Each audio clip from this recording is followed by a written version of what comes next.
अस्सलाम वालेकुम भाई। Welcome to my YouTube channel Medling surgical. जैसा कि नाम से आपको डेफिनेटली क्लियर होगा अबाउट मेडिकल। बेसिकली चैनल को बनाने का मकसद ये था कि जो अक्सर पेशेंट या आप हॉस्पिटल जाते हैं तो सर्जरी के दौरान अक्सर चीज़ें आपको मंगवानी पड़ती हैं, तो आपको उसकी क्वालिटी, उसकी अप्रोच और जिन चीज़ों को अबाउट आप नहीं जानते होते, सो मेरे चैनल का मकसद ये है कि आपको उसकी हाउ नो बता सकूं आपको मैं, उसकी कैटेगरी, उसकी क्वालिटी, तो और उसकी मार्केट की चीज़ें कहाँ से मिल सकती है ईज़िली, आए कि आपको मेडिकल स्टोर से मिलेगी या आपको किसी कंपनी से परचेज़ करना पड़ेगी। तो मैं जिन फील्ड्स में डील करता हूँ, बेसिकली मेरा स्पेशलाइजेशन है ऑर्थोपेडिक इम्प्लांट्स में। और ऑर्थोपेडिक बहुत बड़ी फील्ड है। इसके अंदर आपको समटाइम आपने सुना होगा कि कभी किसी पेशेंट को प्लेट्स लग रही हैं, कभी किसी को रॉड लग रहे हैं, कभी किसी की टोटल हिप रिप्लेसमेंट हो रही है और टोटल नी रिप्लेसमेंट हो रही। सो इन चीज़ों जो चीज़ें इस्तेमाल होती हैं, बेसिकली हम लोग उसको मेडिकल फील्ड में इम्प्लांट्स बोलते हैं। और आई होप कि इंशाल्लाह आपको बहुत सारी इन्फॉर्मेशन ईज़िली आपको मेरे चैनल से अवेलेबल हो जाएगी। और मैं जिन प्रोडक्ट्स के अबाउट इस चैनल में आप लोगों को बताऊंगा, उसमें फ़र्स्ट प्रायोरिटी पे ऑर्थोपेडिक, न्यूरो सर्जरी और मैक्सिलोफेशियल, डेंटल और इंस्ट्रूमेंट। और मैं उम्मीद करता हूँ कि इंशाल्लाह आपको बहुत सारी इन्फॉर्मेशन जो आपके लिए यूज़फुल होगी, कि अगर आप किसी भी हॉस्पिटल जाते हैं तो आपको अच्छी क्वालिटी के प्रोडक्ट्स आपको कहाँ से अवेलेबल हो सकती है। बेसिकली जो हमारी फील्ड है इम्प्लांट्स की, इसमें दो तरह के मटेरियल यूज़ होते हैं। एक होता है स्टेनलेस स्टील, जिसको हम शॉर्ट में एसएस बोलते हैं, और एक मटेरियल होता है टाइटेनियम का। एसएस में आगे ग्रेडिंग आ जाती है, और ये डिपेंड करता है कि जो प्रोवाइडर है, जो सर्विस पार्टी दे रही है आपको, वो किस कैटेगरी का और किस क्वालिटी का आपको मटेरियल प्रोवाइड कर रही है। और जो टाइटेनियम होता है उसकी भी ग्रेडिंग होती है, लेकिन उसका जो सबसे बड़ा एज होता है टाइटेनियम का, वो ये होता है कि अगर आप उसमें कोई सी भी ग्रेडिंग यूज़ कर ले, उसका कभी इन्फेक्शन कभी नहीं होता उस मटेरियल के थ्रू।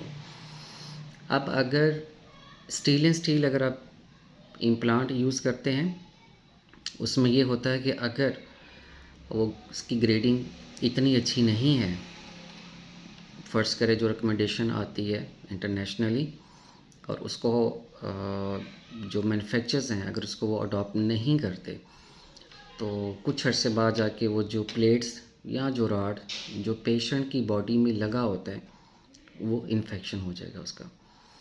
लेकिन टाइटेनियम का ये सबसे बड़ा एज होता है कि उसके थ्रू इन्फेक्शन कभी नहीं होता, वो चाहे किसी भी ग्रेडिंग का हो। और जब ये चीज़ें यूज़ होती हैं बॉडी के अंदर, तो वो एक बॉडी का पार्ट बन जाती हैं। बहुत सारे पेशेंट वरीड होते हैं कि हमें किस टाइम के बाद इसको रिमूव करवाना चाहिए। तो यूज़ुअली जो टाइम होता है वो कम से कम कोई 1.5 ईयर्स या 2 ईयर्स का टाइम होता है कि अगर आप इस चीज़ को रिमूव करवाना चाहें तो आप रिमूव करवा सकते हैं।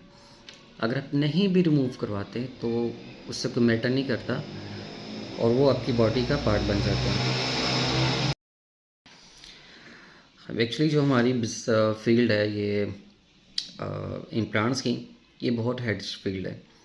इसमें हमारा कोई टाइम नहीं होता। अगर सर्जन लेट्स सी एक सर्जन ने कहा है कि भाई मैं ये ऑपरेट कर रहा हूँ और मुझे ये आपने एक्स्ट्रा जो चीज़ है वो प्रोवाइड करनी है, तो हमें एट द स्पॉट टेबल पे वो प्रोवाइड करनी पड़ती है। लेट्स सी सर्जन कहता है कि मैंने ये प्लान किया है, मुझे ये चीज़ चाहिए, मुझे ये प्लेटें चाहिए।